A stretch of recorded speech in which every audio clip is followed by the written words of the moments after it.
ibi mu burasirazuba bwo hagati bimeze nabi.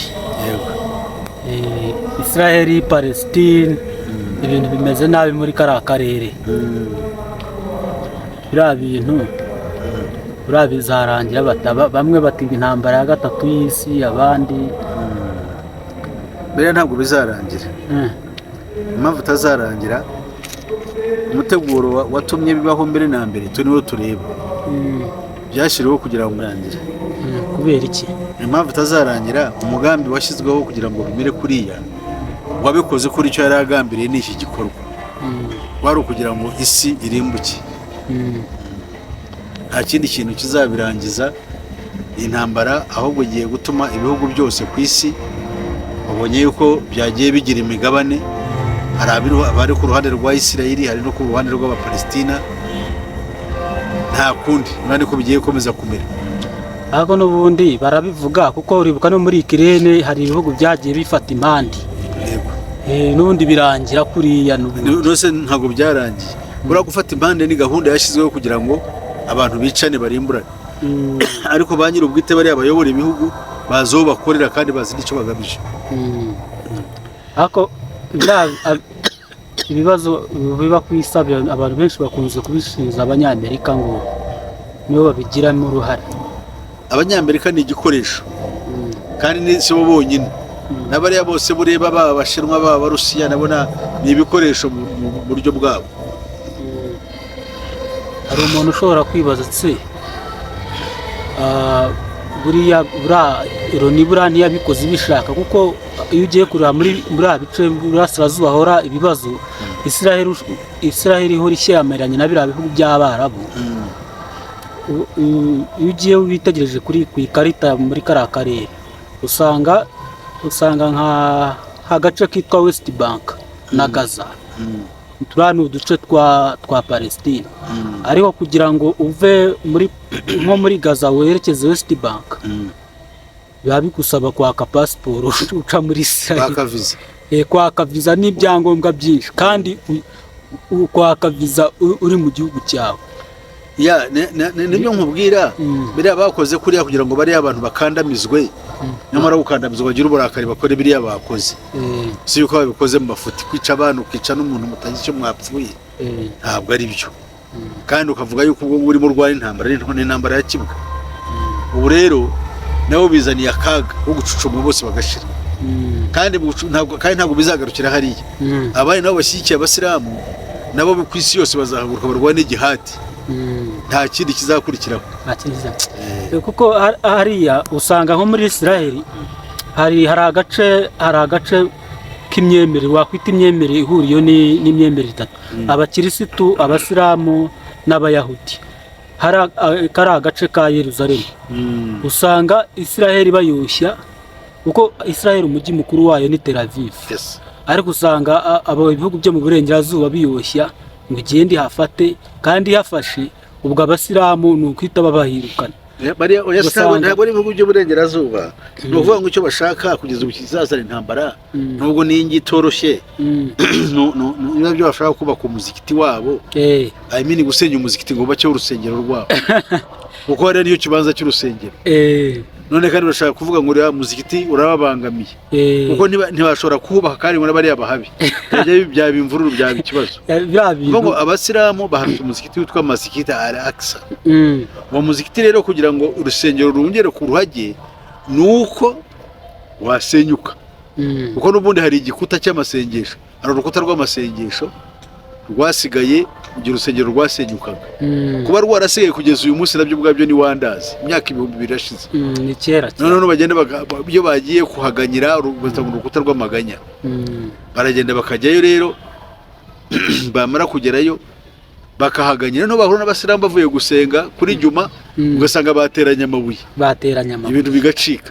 Ubwo noneho utekereza baramutse basenya urusengero, barangiza kurusenya nk'uko babitekereza kandi babishaka, ngira ikizakurikiraho.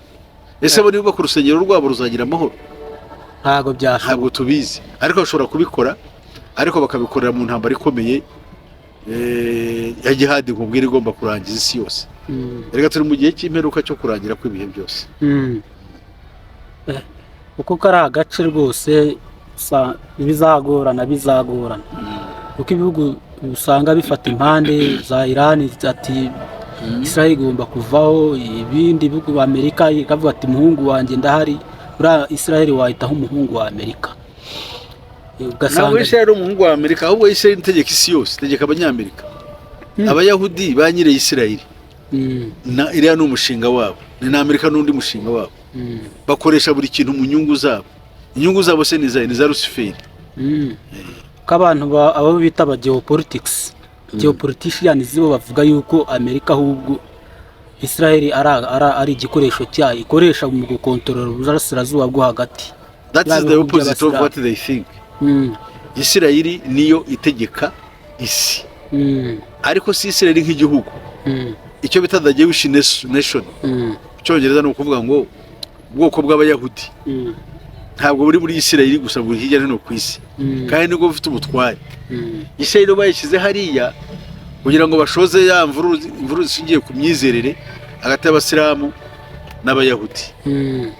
Noneho abantu hazaba intambara ishingiye ku madini. Abakristo uko bo burya ntibabaho, abakristo nyabo ntibabaho. Hariho utarakira buke yabaye n'abari madini ya gikristo, ariko mu by'ukuri bapagani batigeze bamenya Kristo wari. Abo ngo bazishingikiriza kuri ibyo, bajye gushyigikira Israel kugira ngo kuko yarenganye. Niyo mpamvu biriya bintu babikoze bakabigaragaza, agaragaza akarengane kabaye. None nibarangiza bazashyiraho n'iki n'ibibera muri Palestine baza kubyumva. Se n'ubyumva bari ko babomba cyane. Iriya ni nk'inkambi, nta nubwo ari bagira ngo ni igihugu, ariko ni inkambi. Iriya ni inkambi y'aho bazirikiye bariya abantu. Nawe urareba abantu kuba mu nkambi bakahabyarira bakahaba, nase baba bazabaho bate? Bahora bafite uburakari. Ahubwo uburakari bwabo uburyo babukozemo biriya kugira ngo barase igisirikare cyangwa barase ahandi hantu, bakiruka nka barasa abaturage bakabica bakabagira ibintu by'icyaha. Tunafuza abantu bakunda ZTV Show Rwanda, ko mubibona kuri kamera murabona mu papa yitwa Pastor Tamusisi, ni umukozi w'Imana. Pastor tunajye no ku ngingo ubundi ifite aho ihuriye n'ibyo tumaze kuvuga. Akenshi abantu baravuga ngo se kuki Pastor ahuza ibibera ku isi n'imperuka, kandi akenshi ugasanga n'ubundi biba ariko byarahozeho. Ugasanga nk'izi ntambara, indwara z'ibyorezo n'amakimbirane agenda aba ku isi, ibyo bintu iyo ukurikiranye mu mateka usanga byarabaye. Impamvu abantu twe ntabwo tuvuga ibintu tukubivuga nk'ibyo abantu batekereza, kuko ubona umwuka wa gikobanye ntabwo bingana, ariko mu gukomera tuvuge urabona indwara ifata isi nk'umubumbe. Urugero coronavirus yafashe isi yose nk'umubumbe. Icyo cyorezo kigeze kiba ku isi yaremwe ntabwo nacyumva. Ariko coronavirus yafashe isi kubera urabona naho isi igeze ubu, hari imodoka, hari indege, hari amato. Ubu ngubu kugenda isi yose biroroshye. Ariko ubwo bushobozi bw'uvuga no kugenda isi biroroshye, ariko n'ubuhanga muri medicine mu byerekeye iby'ubuvuzi nabwo buri hejuru cyane. Nese kuki byashoboye kuba, nese kuki izi ntambara sigaye ziba zikafekitinga ubuzima bwacu twese. Urugero intambara Napoleon narwana mu Burayi, twe muri Afrika twarabimenye. Byari bituri byaraturebaga. Ntabwo byatureba. So ubu ngubu rero kuki izi ntambara zibera muri Ukraine zituma dusoza turi hano. Ibintu ntabwo abantu bakajya bagereranya bitagereraho. Yego zombi ni intambara, ariko hari intambara akabona gatambara. Iyi ni intambara mama yake bayita mother of wars. Niyo igiye gukorera kurangiza isi yose. So rero ibyo banyiryo babyihorere, be kujya bapfa kuvuga ibyo biboneye. Ibyo turimo turabizi n'akaga. Ikindi cya kabiri dukurikiza ibyo Kristo yavuze. Kristo nawe yavuze yuko ibizaranga kurangira kw'ibihe ni intambara. Imishyitsi, wabonye ibishyitsi byabereye muri Afghanistan, abantu 2000 bapfuye. Ibyo byose ni ibyo yahanuye. Inzangano ziri mu bantu, inzara, byose kandi bikaba icyarimwe, kuko bibiri icyarimwe tukabyumva turi ku isi hose. Kuko kera byarabaga ntihagire ubimenya, ariko impamvu tubimenya nuko twegereza kuri cya gihe yahanuye, kugira ngo tucyumve kandi tugisobanuke. None ubwo ngubwo izo ntambara n'ubundi ko zisa naho zari zarahozeho, nubwo wenda kiriya gihe cya kera bakoreshaga amacumu n'ibibando n'iki bakaba bakoresha amamisire ubu n'ubundi umuntu si iterambere n'ubundi ntabwo wari wabona se intwaro usibye ikinyazana cya 20 n'iki cya 21 ari byo bakubwira yuko ari intwaro ishobora gukoreshwa ikarimbura kimwe cya kabiri cy'isi. Rero ubyitekereza umwambi se bavuga ko ukageragera ukaraso werekejeho cyangwa ubundi ukanamuhusha iki cyo ari mudahushwa. Abantu bakajya bakomperinga ibintu kuko buriya bari abantu bavuga ibintu na abantu bafite umwuka wo guhakana kandi iyo tuvuga tuvuga ibyo bibiri ivuga niba tuvuga ngo hazaba ibini twabikuye mu byo bibiri ivuga none iyo umuntu avuze ati no ibyo byahozeho arimo arahakanya icyo biriya yigisha yaba akabanje abanza gusesengura agahuza n'ibintu ko ntawe ushobora guhuza ibidahura mu bintu. Hari umuntu ushobora kumva ibi ngibi bivuze akumva biteye ubwoba akaba yavuga ati si ubu ngubu isi ntago yabiyobowe na Satani. Icyo nakurwa mubwira yuko ari wiyoboye isi yobowe na Satani kandi uwo Satani yahozeho yaba no muri iyi si. Niyo mpamvu ubutumwa bwiza buduhamagarira kuva mu isi. Kuva mu isi ni ukuvuga ngo kwiyunga n'Imana muri Kristo Yesu. Dutegereje uko twebwe byavuga ngo turabashyitsi n'abimukira. Turabahisi. Icyo kintu abantu bacyumva turabaki turabahisi. Ntabwo Yesu yatubwiye yuko aha ngaha ari iwacu. Yavuze ngo twe turabahisi ariko ibyo bibwirwa baki abakristo. Kuko yaravuze ngo ibyo ni mubibona izi ntambara n'ibi byago ngo muzitere hejuru muririmbe mwishimire ko gutabarwa kwanyu kuzaba kwegereje. Icyo tugomba kumva kandi tugishyire umwete tukemere. Ari nayo mpamvu ari nabwo butumwa bukwiriye kubwirizwa bari mu isi. Kubwira abantu ngo ubonye visa ubonye imodoka ubonye indege ibyo bintu bagomba abantu kubirekeraho ko biteye iseseme. Abantu babwira abantu yuko Kristo ari mu nzira agiye kudutwara iwacu noneho umuntu yishime yuko agiye gutaha. Nabo utanabyumva ubyirememo kuko hari ibimenyetso bigaragaza yuko ibyo watekerezaga birangiye nibyo wari wishingikirijeho ari ntabyo. Ukunda kuvuga yuko ihindagurika ry'ikirere riterwa n'abari abantu ujye uvuga bafite gahunda yo kurangiza isi. Yego ihindagurika ry'ikirere ko n'ubundi akenshi abantu ba sayansi abasayantisiti bavuga yuko ari ibyuka byohereza mu nganda nako bituruka mu nganda bikagenda bikangiza ikirere bakavuga mekanizmu cyangwa uburyo bibaho. Ese ko n'ubundi birangira bigize ingaruka ku isi hose akenshi ukavuga yuko ngo bafite gahunda yo kumara abanyafurika kandi n'ubundi izo ngaruka z'ikirere nabo zibageraho. Ingaruka z'ikirere zibageraho kuko erega buriya nabo bafite ibibazo gusa icyo bakora Afrika kuki se aribo banyenganda kandi bikagira ingaruka kuri Afrika. Ni ukuvuga ngo bafite uko babikora bakerekeza ibundi ibiriya by'inganda ntabwo ariyo byica abantu. Oya ahubwo ibyica abantu ni ibindi bakora kugira ngo batuzanire ibyabo bizana ubushyuhe cyane cyane nk'ibyo bita HAP high frequency oral active oral research program. Ibintu nk'ibyo biri byo bita ngo ni DAP ibindi byo bita ngo ni SAN. Iyo ni imishinga ikwiriye hirya no hino ku isi y'amaproje yo kurwanya inyoko muntu ahiri ikagera. Biriya bintu biva mu myuka yo mu kirere ntacyo bitwara umuntu ntacyo bitwara ahubwo bari bararwara turwangiza kuri front zose. Baraturwangiza mu ntambara zisanzwe zica baraturwanyiriza mu guhungabanya ibintu tukagira inzara noneho baraturwanyiriza no mu ndwara z'ibyorezo.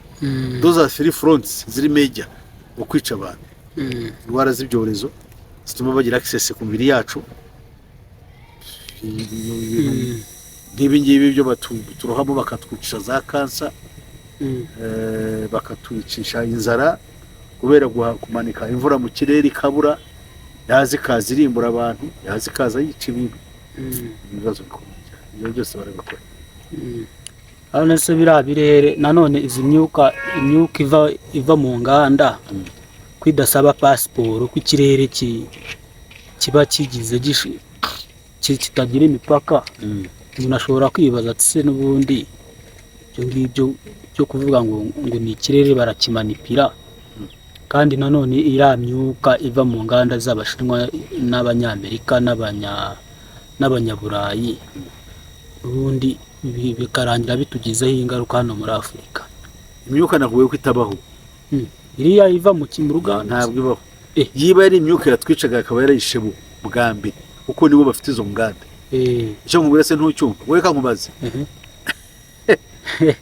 niba imvura iguye ndi hano si yewe yanyagira uri yahitaguye. Oya ariko pastor iyo ugiye kureba imyotsi ese ntujye ubona nko mu bice byo mu burasirazuba y'amashyamba yahiye muri Tanzania biriya bintu uzabona ibyotsi biragenda bikagira no mu kirere cy'u Rwanda akabaho nase ziriya myotsi iva mu mpira muri batwitse ngana uruganda ruhoraho rukora ku masaha 28 rucushumura imyotsi mu kirere ntabwo bingana rero by'imiriro yo gutwa ariko kera ntabwo twagiraga impira ntabwo batwigaga isigashya. N'urugero nari ntanze yuko imyotsi itagira umupaka. Ntabwo igira umupaka ariko noneho menya ngo imyotsi nabi iri mu ruganda aho ngaho izamukira muri izo nganda zabo naho hakaba hagira ibibazo mbere nabi.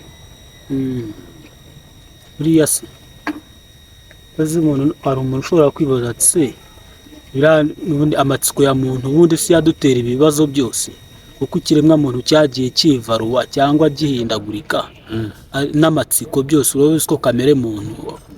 Hari n'umupsikologe witwa Abraham Maslow wigeze kuvuga yuko ibyo umuntu akenera bitajya birangira ari uko yapfuye niko umuntu yavuga. Wifuza kugera ku modoka wayigeraho ukifuza kubona indege gutyo.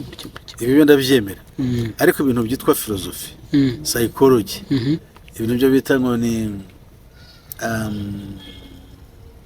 science fiction occultism mysticism byose bituruka kwa Satani bituruka muri Illuminati n'ababitegura kugira ngo birangaze umuntu ndetse bije no muyobokamana.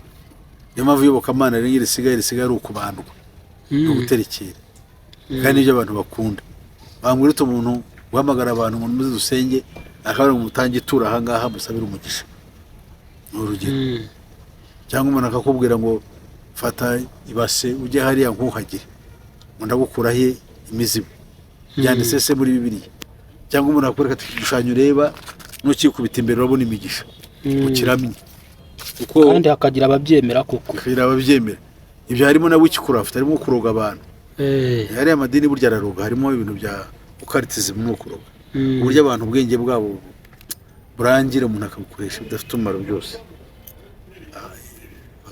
agakontrolinga ubwenge bwawe cyo bita mind control. Ese pastor iyo ugiye kureba umubare w'isi ukuntu uzamuka uragenda wiyongera uko wiyongera niko ukenera ibyo kurya niko abantu bakenera izo internet niko abantu bakenera amazi meza ni nako bakenera ibintu byinshi bikorwa remezo. Ese burasi byo binatera n'ibibazo byose duhura nabyo kuko nk'urugero nk'indwara hari nk'indwara ibintu abantu barabibeshyera ibikorwa remezo byo dukora byose ntabwo nta ngaruka habe n'akangana mara dufite. Turacyafite isi ushobora kuba twakoresha ikatubyarira ibyadutunga byinshi cyane. Kongo yonyine iriya ureba ishobora kugaburira abantu miliyari 2.5 niko bayibariye miliyari 2.5 zingana kimwe cya gatatu cy'abatuye isi. Niba ubuhinde butuwe n'abantu bangana na Afurika kandi Afurika iruta ubuhinde inshuro 11 ubuhinde bukaba bugaburira abahinde bakaba barya nta wicwa neza. Buriya se abahinde babayeho neza nuko babayeho ariko bararya kandi baranywa so tubarushiki 11 million times Africa is 11 times the size of India kandi India ituwe n'abantu baruta Africa kandi bariho. By the way ubundi nicyo mu bihugu birimo economy ikura ku isi yose ntabwo iyo statistics uzizi ndazizi zimira kuri kinene babayeho neza ko niba bafite ubukungu butera imbere bacuruza batera imbere so mwirute ngo babayeho neza nubayeho wenda mu buryo bubayabaye ariko ari shuwa ararya aranywa afite gahunda yo kubaho kwe afite umudugararo ntafite iki ariko nuko ubuhinde bugize buri muri bya bihugu 10 bigize amahembe y'inyamaswa ya kane. Burya se hari umuntu ushobora kubyumva akavuga ati ariko ibintu pastor avuga ko ntabyumva neza. Ntabwo ari ngombwa kugira ngo ujye uvuga umuntu abyumve, ahubwo ni byiza yuko namara kubyuka akagira amatsiko atangira ashakira kuri ubushakashatsi agire n'ubumenyi, ubumenyi nyabwo, kuko hari ibyo bita real truth.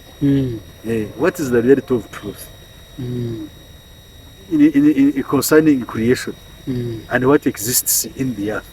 Ni ibingibi tuvuga niho kuri kwabyo, ariko abantu bafite uko bizi icyo bita kwiga bacyumva. Ukwiga icyo umuntu, ubumenyi bw'umuntu afite abukura he? Abukura mu ishuri, abukura mu itangazamakuru, abukura mu byo sayansi mubwira. Ibyo bintu bitatu akura. Iyo agize amahirwe ibindi abeshwa n'ibyo mwiyobokamana, ibyo byo bigize ubumenyi bw'umuntu, kandi byose byigaruriwe n'umwanzi. Pastor, njya numva utemeranya na sayansi cyane mu guteza imbere cyangwa mu gutuma abantu babaho. Nk'urugero tugiye nko mu buhinzi, tugiye nko kureba nk'ifumbire, urabona ubutaka bavuga ko yica itaka, ariko nanone zidakoreshejwe nka population ikomeza izamuka.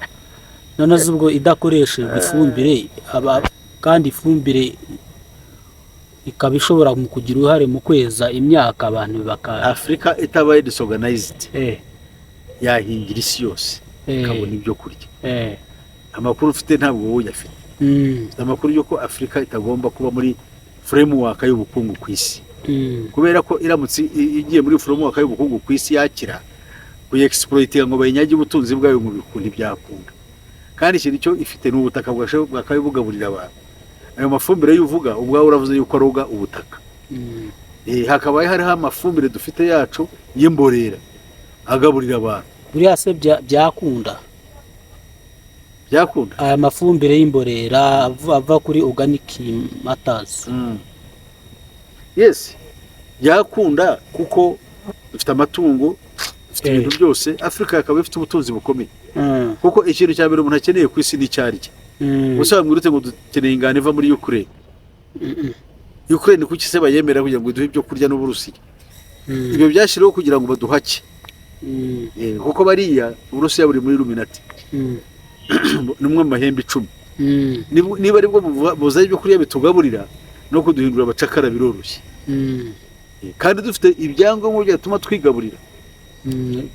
Muri Kongo hatabaye intambara, hatabaye ibyago bihari, ariko ko bashaka yuko abantu bapfa, intambara zikaba, bakatwara ubutunzi n'ukomeye byaho.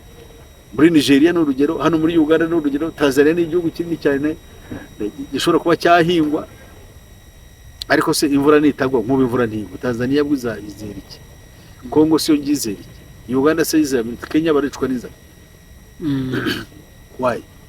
Kubera ibibazo bikomeye, hakabaho n'ikibazo cya mismanagement cy'Abanyafrika, kubera yuko badushoye mu ntambara no mu byago no mu butini no turabyara tukiyongera, kandi ubukungu bwacu ntibujyana no kwiyongera kw'abantu.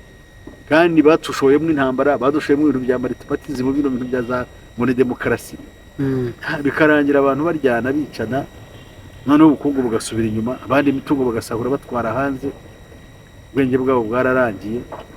Imishahara ugasanga kubera ubukungu uko bugenda bugabanyuka, ugasanga imishahara ihembwa n'abantu n'imishahara mike idashobora kubagirira akamaro, bikaba ngombwa yuko barya ruswa. None tume kugira ngo abantu babeho. Icyo bita living wage ntabwo muri Afrika kihaba. Aburi ikibazo tw'Abanyafrika, ikibazo Abanyafrika natwe dufite urwo ruhare rwacu kubera imiterere yacu. N'Abanyafrika abazungu ntabwo bari baje kutukuza, kuko impamvu bibabaje kumva hari ahantu bagipfamo ku ibintu by'amafuti ibyo ngibyo. Ugasanga abantu rwose bava mu gihugu kimwe, ugasanga bishyizemo ibintu by'amoko.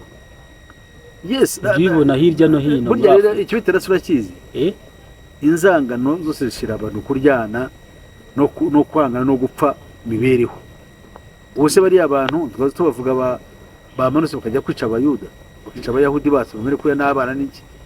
Nese uriya mutima uva he? Twari tuzi ngo n'Abanyafrika bameze kuri aho batandukanye n'Abanyafrika nuko batabariye. Umunyafrika no kurya arakurya. Noneho se bene nk'uwo muntu roba bari umuntu kabisa, bari igicuraguzo. Ariko bo nabo abadayimoni babarimo nabyo bakoze abonye yuko atari byo. hari ikintu kijya kimbabaza mu gihugu cya Cameroon ariko ntabwo biheruka. Sinzi wenda niba ari amakuru atagenda cyangwa wenda byarahosheje. Aho usanga hari agace kitwa Ambazodia bakoresha icyongereza. Hari n'ikindi gice ahandi basigaye bagakoresha igifaransa. Ugasanga abantu barabipfariga ngo twebwe turi abongereza mwebwe muri abafaransa kandi ni abanyakameroni bose. Kandi rero Africans none se ntukiriwe ko gishekeje birababaje ahubwo. Kandi nabo bariya uko babikoze bishyizemo ngo abavuga igifaransa nibo ba boss nibo babona akazi nibo bagira bati ibyo nabyo ntabwo ari byo. Bakaye bakora uburyo uko babikora mu mashuri indimi zombi bakazigisha no gutanga akazi bakwiriye kubikurikiza muri ubwo. Noneho ibyo ngiye bida provoking intambara n'inzanga ariko kubera yuko politiki hari n'ubatiri uriya nka Paul Biya ni umugaragu w'abariya abantu kandi barashaka yuko baba bagomba kugira abantu icyo abantu batumvikanyeho kugira ngo bagisorovinge cyangwa bagishakire igisubizo ahubwo bakwiriye kugipfa bakakirwanira bagashira ubukungu bwabo uko tukavuga bukagwa bakagura intwaro bakiguriza amafaranga menshi mugahoramo hakwa mwishyura imyenda kandi iyo myenda ntizarangira ugafata umuntu nka Paul Biya agategekera imyaka 40 adasego kuko ni umugaragu wabo yarwara akagenda ubundi akagenda akajya kuruhukira iwabo ni nk'iwabo napfa niho umugaragu wabo kandi n'umwe nabo. Ya bintu bibabaje kabisa abantu bagapfa just ibintu gupfa ibintu bitari ibyabo bako abanyafrika pasta natwe dufite ibibazo hari byinshi tutara. Trump niyo ugeze ku abanyafrika dufite dore ukuntu byagenze. Abanyafrika abazungu basanze benshi muri Afrika bambara imbinda bari utunyamaswa no ngo mu buryo bw'imyumvire bari abantu baciriritse hari naho bikiri.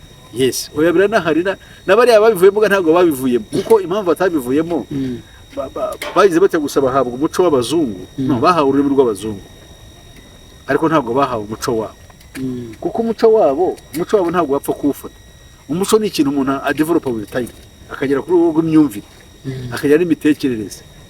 Naho ubundi uracyari umunyafrika tekereza kuba ufite amafaranga ukagira abagore 30 ukagira ukabaho mu buryo bwa kera buraho kumva yuko ryo shema bantu ukabyara ukuzuzaho ntabwo bugifite ntabwo bijyanye nuko umuntu akora. Ugasanga ubyaye abana bamwe bayegera abandi bariza baye ntibize ariko kumva yuko ibyo ari byo byiza. Naho uri azabyara umwana umwe cyangwa babiri ariko abashakira ubuzima bwiza uwo ni umuco yagize.